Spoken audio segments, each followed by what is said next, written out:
Hey Philmont families, hope you're doing well. I hope your families are well. I just wanted to take a few minutes to talk to you about how the year ended and what our plans are for the future. This is not a pre-written out script, it's just me talking to you, and I wish that I had the time to sit with each and every family and just find out what your experiences have been and how you're looking toward the future. But this will have to suffice for now. First of all, let me say thank you for all of the support that you gave to the teachers and to your students as we worked together to educate the children from March until June when we finished. I think that our students received a quality education at that time, but it certainly was a difficult time, and I know that for many of you who are trying to work from home, as well as support your students, it was pretty stressful. So I'm thankful that we're past that and now into a little bit of a time of rest. But thank you for all that you did in support of your students and in support of Philmont during that time. I want to let you know that while we're in the summertime now, there's lots going on. The new windows are going in the back of the building. The roof is being repaired on the gym. And the offices and all of the floors are being cleaned. And we are also getting ready in many other ways for what the fall might bring. I know that's the big topic on everybody's mind, so that's really the big topic of what I want to talk about today. Really, we have two priorities here. The first is the health and safety of each person.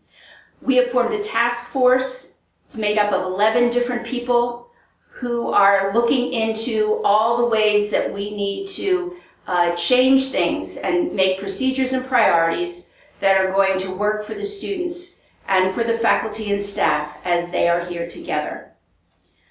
We are looking at what other school districts are doing. We're looking at the guidelines from the CDC and the World Health Organization. So all of the things we're considering, taking temperatures as people come into the building, masks, physical distancing, all of those kinds of things are on the table now and are being discussed. We will be writing a full plan for all of this. It will be submitted to the Pennsylvania State Department of Education, and it will also be posted on our website.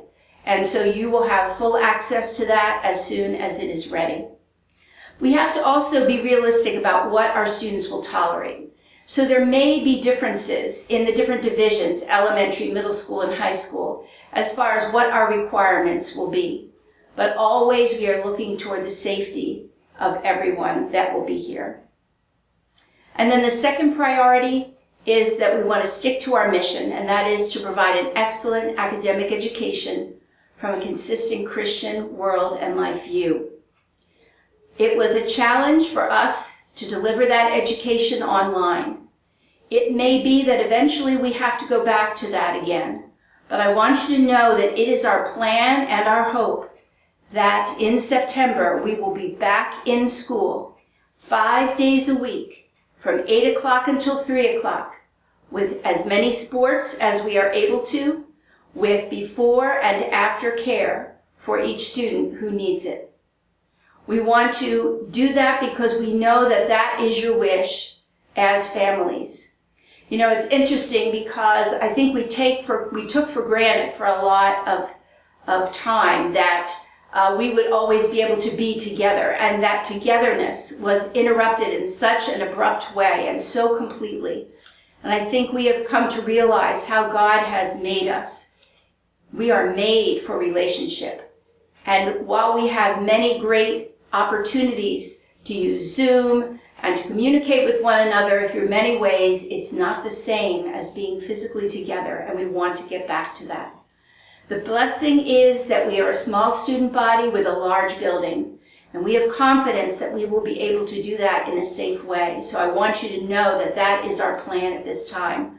But I also recognize that we cannot control the coronavirus. We cannot control what people are doing out in culture as far as wearing masks or not, social distancing or not. And so we will have to wait and see whether that will be possible. But that is our hope, and that is what we are working toward. We want you to know that if we have to go out of school again, if the governor declares the schools closed, we will be ready to educate your child excellently, that they will have the skills that we will be teaching them when we are in person so that they will be able to continue on. We want to be nimble in being able to do this so seamlessly we can move from one mode of instruction to another, and then should the virus calm down and we be able to be back in person again, we will be happy to do that as well.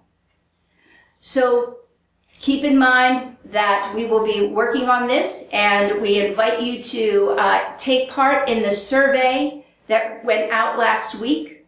For the next couple of weeks, we will leave that open, and if you have anything that you would like to share with us as far as your impressions and your opinions about the work that we did in the spring, we would love to have those as we're making our plans for the future. And just one other thing. You might have thought that when school was out, everything would kind of settle down and things would feel calm and well again. I'm a parent too right now. I have a kindergartner and a third grader who are in my house. And that hasn't been what's happened. It was great not to have the pressure of school, but suddenly day after day with so little to do has been a challenge. And I began to realize that for the children, it's as if they were on summer vacation and now it's about time to go back to school. Only it's not time to go back to school. So I'm praying for you that you will be creative and that you will have great times with your family. I want to share with you something that I am really relying on right now, and it's a verse from 2 Timothy, the first chapter, that says, "For God gave us a spirit not of fear, but of power and love and self-control." And that is my prayer as we make our plans for Philmont in the next year, that we will have a spirit not of fear, but we will move forward in power and in love and in self-control. Blessings on your family. Have a great summer.